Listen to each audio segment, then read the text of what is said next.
વેદ વ્યાસજી કથા લખે છે. ભગવાન નારાયણનું, વેદ નારાયણ વ્યાસજીનું આ ભાગવત રૂપી જ્ઞાન સૂતજી છે ને શૌનક ઋષિઓને આપે ત્યારે પાછું સૂતજી એમ કહે છે કે સાંભળો, આ હું તમને જે કથા કહું છું ને હું તમને એક માધ્યમ બનીને કહું છું. આનો કેનારો હું નથી, આનો કેનારો હું નથી, હું તો એક માધ્યમ છું. આ કથા તો નારદજીની પ્રેરણાથી વ્યાસજીએ લખેલી અને એ કથા મેં સાંભળી છે મારા ગુરુના મુખેથી, એટલા માટે હું તમને કહું છું. મહાપુરુષો વારંવાર સત્સંગમાં એમ કહેતા હોય, તમે કોઈ સારું કર્મ કરો ને તો એમાં નામ બીજાનું આપી દેવાનું, કે આ તો ભગવાનની કૃપા થઈ એટલે થયું. અભિમાન આવશે ને તો તમે પડશો.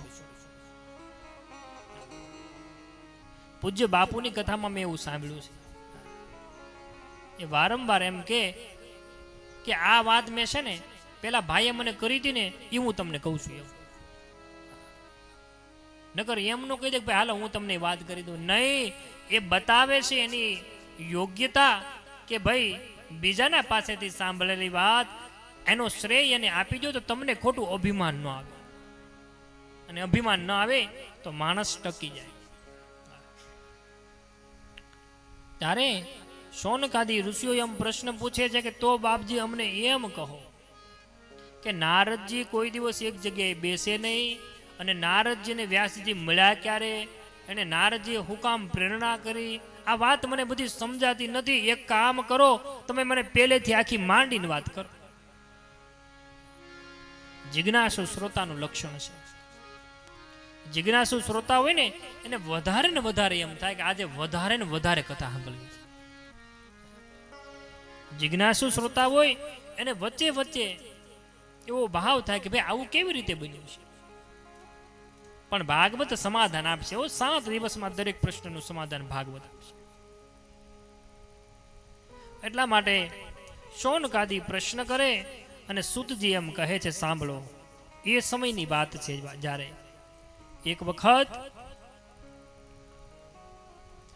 વ્યાસજી પોતાનો આશ્રમ જે બદ્રિક આશ્રમમાં આવેલો છે ત્યાં ખિન્ન મને બેઠા હતા.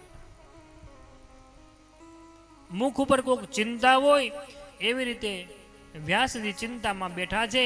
એવા સમયે નારદજીને આવે છે.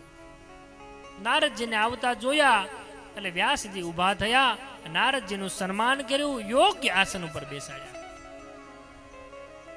ભગવદ ચર્ચાઓ થઈ અને એ સંવાદ ચાલતો હતો.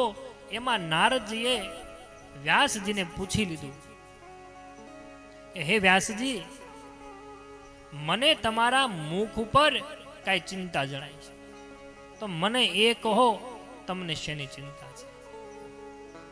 માણસનું મુખ જોઈને આપણે એટલે એના તબિયત કેમ છે આપણને ખબર પડી. આનંદ હસતો ન રહે અને ચિંતા પણ હસતી ન. વ્યાસજી કહે છે કોઈ ચિંતા નથી. નારદજી કહે એમ નહીં, કઈ તો વાત છે જ. ત્યારે હવે વ્યાસજી એમ કહે છે કે હે નારદજી, મને હજી છે ને અંદર ટાઢક નથી પડતી. મેં 17 પુરાણોની રચના કરી. અત્યાર સુધી મેં બ્રહ્મસૂત્ર લખ્યા, વેદ વેદાંતની ચર્ચા કરી, યોગ સૂત્ર, ભાષ્ય, અનેક વસ્તુ. 17 પુરાણ, બ્રહ્મ પુરાણ, બ્રહ્માંડ પુરાણ, બ્રહ્મ વૈવર્તક પુરાણ, વરાહ પુરાણ, ભવિષ્ય પુરાણ, આવા અનેક પુરાણો લખી નાખ્યા. પણ હજી મને ભગવાનનો જે ખરો આનંદ મળવો જોઈએ, ભીતરમાં જે શાંતિ મળવી જોઈએ, એ મને શાંતિ નથી. તો મને એમ કહો, મને શાંતિ નહીં મળવાનું કારણ અને શાંતિ મેળવવા માટે હવે મારે શું કરવું? ત્યારે નારદજી એમ કહે છે કે તમે અત્યાર સુધી જે પુરાણો લખ્યા ને એ પુરાણો બુદ્ધિનો વિષય છે. માટે તમે હવે છે ને બુદ્ધિ વિષયક નહીં પણ પ્રેમ શાસ્ત્ર લખો.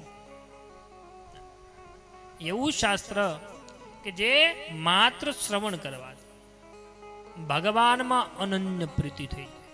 માણસ હળવો થઈ જાય. આમ જ કરવું એમ નહીં. સઘળું જે થાય છે ઈશ્વરની કૃપાથી થાય છે, એમાં આપણે કરતા નથી. કરનારો કોઈ જુદો છે. એ સત્યનો પ્રકાશ થાય એવું પ્રેમ શાસ્ત્ર લખ્યું, જેને સમજવા માટે બહુ વિદ્વતાની જરૂર ન હોય. આ ભાગવત છે ને એ પ્રેમ શાસ્ત્ર છે. આના સમજવા માટે, આને કહેવા માટે બહુ વિદ્વતાની જરૂર નથી. આને સમજવા માટે જરૂર છે પ્રેમની વાલા. ભાગવત એ પ્રેમ શાસ્ત્ર છે. નારદજી છે ને વ્યાસજીને એમ કહે છે કે દરેક શાસ્ત્ર અધૂરું છે. એવી ટકોર છે ભાગવતમાં કે જે શાસ્ત્રથી ભગવાન પ્રત્યે પ્રીતિ ન જન્મે, જેનાથી ભગવાન પ્રત્યે પ્રેમ ન જન્મે, જે થકી ભગવાન પ્રસન્ન ન થાય, એ જ્ઞાન નહીં, માહિતી માત્ર છે. વાલો છે ને એ પ્રેમને વશ થાય. ભગવાન પ્રેમને વશ થાય, નહીં કે આપણી સંપત્તિ, નહીં કે આપણી સત્તાને.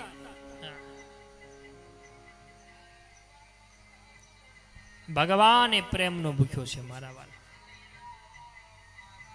પુરાણો છે વિષય છે બુદ્ધિનો, ભાગવત વિષય છે પ્રેમ શાસ્ત્ર વાલા.